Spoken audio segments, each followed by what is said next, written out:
So my family is all Dutch. They're from the Netherlands. So my parents are from China. My mom's parents moved to a small town, which is mostly a Dutch settlement in Montana in the 50s.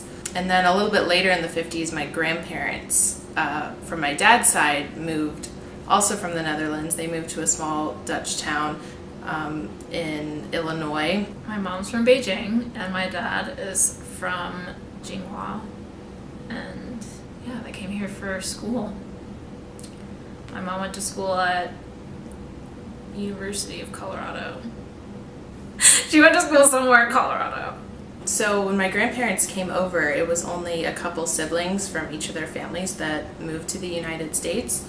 And so they still have tons of siblings and cousins and everyone who's still over there. I'm good friends with two of my cousins because they're girls around my age. Yeah, so most of my extended family is in China. I guess I don't really have a relationship with my family in China just because I haven't seen them that many times in my life, and I don't keep in contact with them outside of like when we do visit China. My parents met while they were in Florida. My dad came home from college one day and my mom was living in his parents' house paying rent from them, and so that's how my parents met. We always joke that they have an arranged Dutch marriage. I am 80% sure that my parents met at school in China. But I don't know a lot about their personal lives before I was born. It's definitely a cultural thing that they don't share a lot about themselves.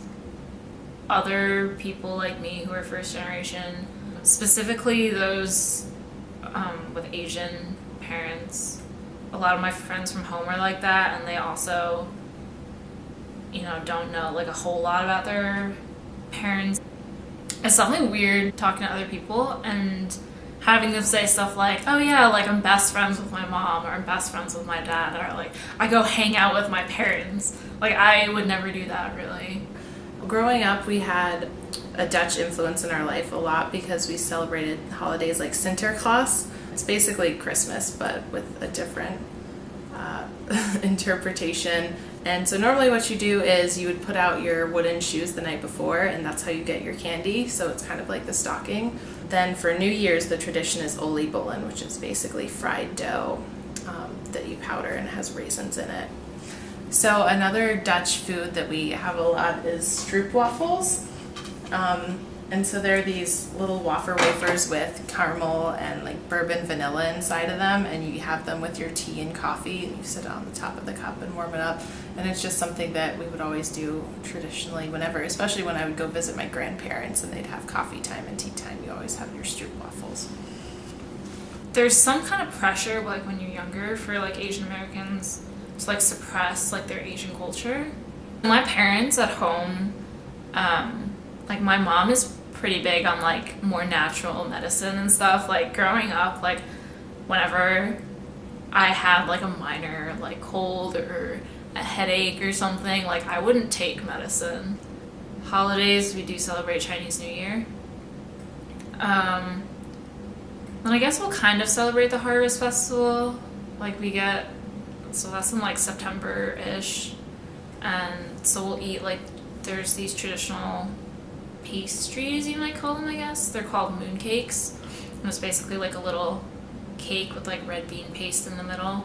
So we'll eat those. My culture is obviously present like when I cook food. I make a lot of like Asian style dishes, I guess. So one of my favorite things to make is like a noodle soup. Typically I'll put like soy sauce in it, maybe some like chicken broth, and noodles, and then like literally whatever vegetables I have laying around. So could be like tomatoes, broccoli. If I have them on hand, I'll put in scallions and egg